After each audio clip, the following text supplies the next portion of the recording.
It's always mildly disturbing when a Muslim tries to correct me about violence in Islam, but still ends up promoting violence. In a recent video, I shared multiple hadiths where Muhammad commanded his followers to kill apostates. Dawah for Christian didn't want me to think that Muhammad commanded his followers to kill apostates, so he replied, "Kill them means those who do false teaching." Wow, so peaceful.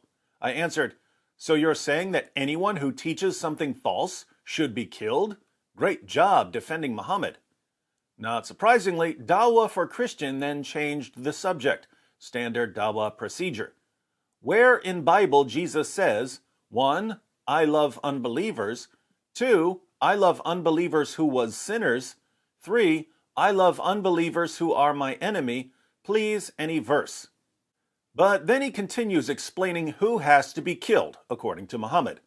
To be killed is munafiq, a hypocrite, or false Islamic preacher, but actually they are fooling Muslims.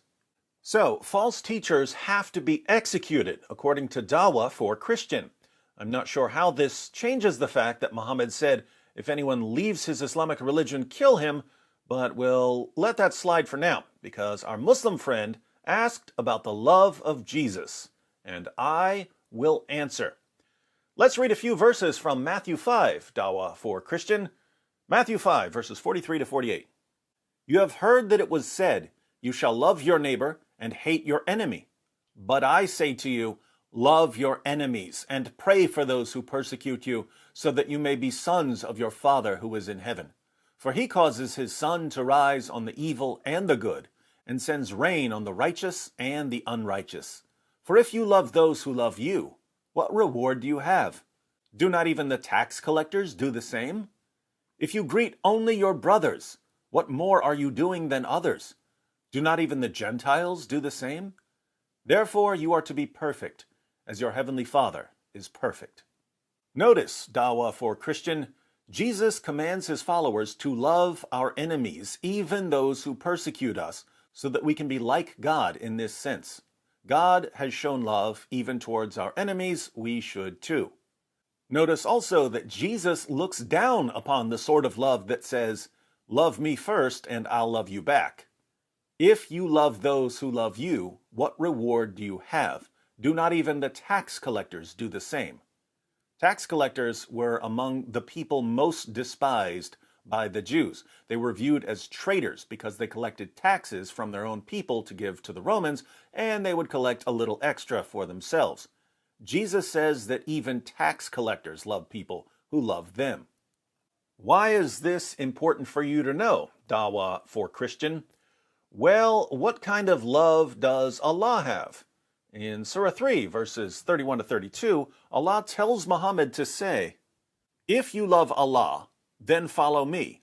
Allah will love you and forgive you your faults, and Allah is forgiving, merciful. Say, obey Allah and the apostle, but if they turn back, then surely Allah does not love the unbelievers. So, if you love Allah, then follow Muhammad, and Allah will love you. But if you don't, then Allah will not love you.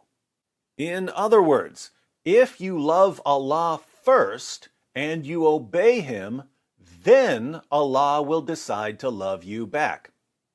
But this is the kind of love that, according to Jesus, is no better than the love of a random tax collector. What this means is that, according to Jesus, the God of the Bible is greater than the God of the Quran. According to Jesus, the God of the Bible is perfect in love. The God of the Quran is limited in love and therefore defective. You follow a defective God, Dawah for Christian, and that's why you're so quick to call for the violent deaths of false teachers.